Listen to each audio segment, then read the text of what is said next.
नमस्कार दोस्तों, स्वागत है आप सभी लोगों का सोनो स्टडी क्लासेस यूट्यूब चैनल। दोस्तों आज मैं आप सभी लोगों को एनसीईआरटी बुक क्लास 11 इतिहास चैप्टर 6 तीन वर्ग पर प्रश्न उत्तर मैं आप लोगों को इस वीडियो में बताऊंगा।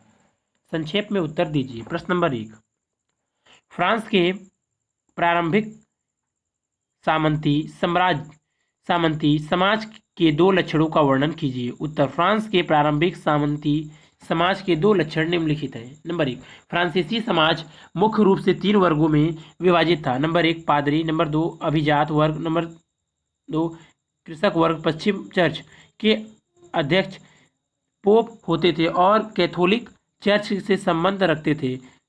चर्चों तथा पादरियों पर राजा का नियंत्रण नहीं रहता था। अभिजात वर्ग राजा पर निर्भर रहता था, किंतु तृतीयक वर्ग की स्थिति अत्यंत दयनीय थी। नंबर 2, संसार में सर्वप्रथम सामंतवाद का उदय फ्रांस में हुआ। किसान अपने खेतों पर काम के रूप में सेवा प्रदान करते थे और जरूरत पड़ने पर वे उन्हें सैनिक सुरक्षा प्रदान करते थे। प्रश्न नंबर 2, जनसंख्या के स्तर में होने वाली लंबी अवधि के परिवर्तनों ने किस प्रकार यूरोप की अर्थव्यवस्था और समाज को प्रभावित किया। उत्तर, कृषि में विस्तार के साथ ही उनसे संबंध तीन क्षेत्रों जनसंख्या, व्यापार और नगरों का विस्तार हुआ। यूरोप की तत्कालीन जनसंख्या जो 1000 ईस्वी में लगभग 420 लाख थी, 1200 ईस्वी में बढ़कर 620 लाख और 1300 ईस्वी में बढ़कर 730 लाख हो गई। बेहतर आहार के कारण लोगों की जीवन की अवधि बढ़ गई। 13वीं सदी तक एक औसत यूरोप 8वीं सदी की अपेक्षा 10 वर्ष ज़्यादा जी सकता था। पुरुषों की अपेक्षा स्त्रियों और बालिकाओं की जीवन अवधि लघु होती थी, क्योंकि पुरुष को बेहतर भोजन मिलता था।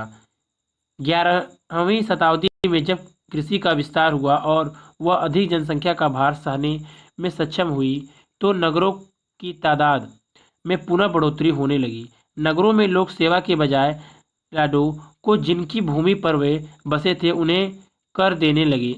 नगरों ने कृषक परिवारों के जवान युवा सदस्यों को वेतनिक कार्य और लॉर्ड के नियंत्रण से मुक्त की अधिक संभावनाएं प्रदान की।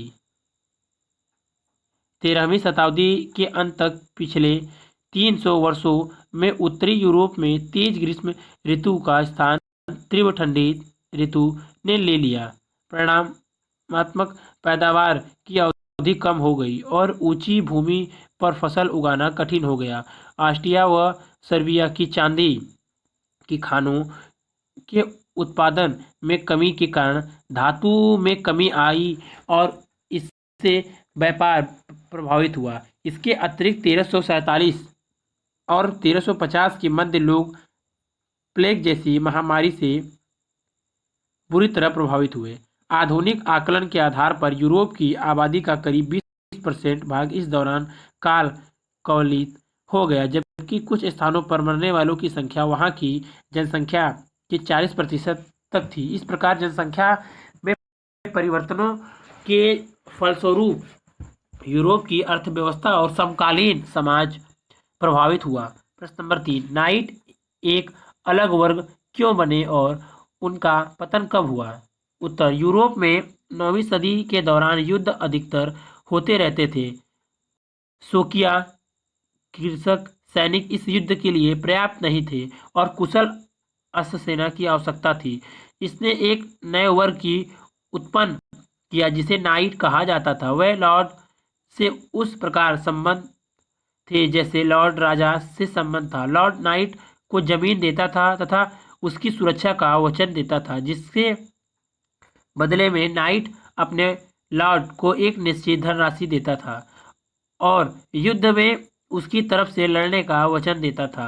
12वीं सदी के शुरुआती वर्षों में नाइट समूह का पतन हो गया। प्रश्न नंबर 4, मध्यकालीन मठों के प्रमुख कार्य कौन कौन से थे।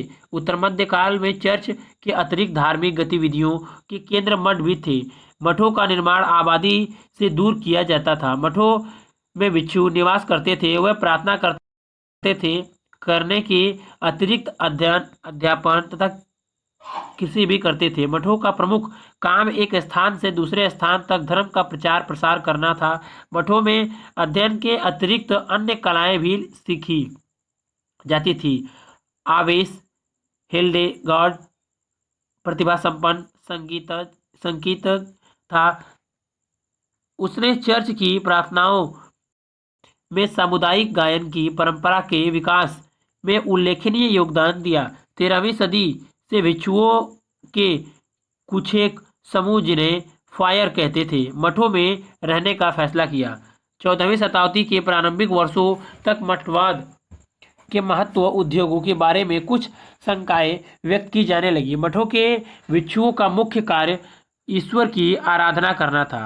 जन साधारण को चर्च के सिद्धांतों के विषय में समझाना था। वह जन सामान्य के नैतिक जीवन को ऊंचा उठाने का कार्य करते थे।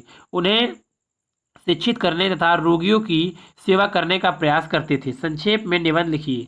प्रश्न नंबर 5, मध्यकालीन फ्रांस के नगर में एक शिल्पकार के एक दिन के जीवन की कल्पना कीजिए और इसका वर्णन कीजिए। उत्तर, विद्यार्थी अपने अध्यापक की सहायता से स्वयं करने का प्रयत्न करें। प्रश्न नंबर 6, फ्रांस के सर्फ और रोम के दास के जीवन की दशा की तुलना कीजिए। उत्तर, फ्रांस के सर्फ और रोम के दास के जीवन में शोषण की प्रमुखता थी, किंतु उन दोनों के जीवन शैली में कुछ अंतर भी मौजूद थे। रोमन समाज के 3 प्रमुख वर्गों में से सबसे निचला दर्जा दास वर्ग का था, जिसे पूर्ण रूप से सामाजिक, आर्थिक और राजनीतिक स्वतंत्रता के अधिकारों से अलग रखा गया था। उसे सामाजिक न्याय की प्राप्ति नहीं थी। रोमन दासों के साथ पशुओं जैसा व्यवहार किया जाता था। उन्हें जीवन की मूलभूत आवश्यकताओं से वंचित रखा जाता था, परंतु कालांतर में उच्च वर्ग द्वारा उनके प्रति कुछ सहानुभूति दिखलाई गई। इसके साथ ही दास प्रथा का सबसे बुरा प्रभाव वहां से समाज पर पड़ा। दासों को लेकर रोमन समाज में प्राय संघर्ष होते रहते थे। कई बार मनोरंजन के लिए उन्हें जंगली पशुओं के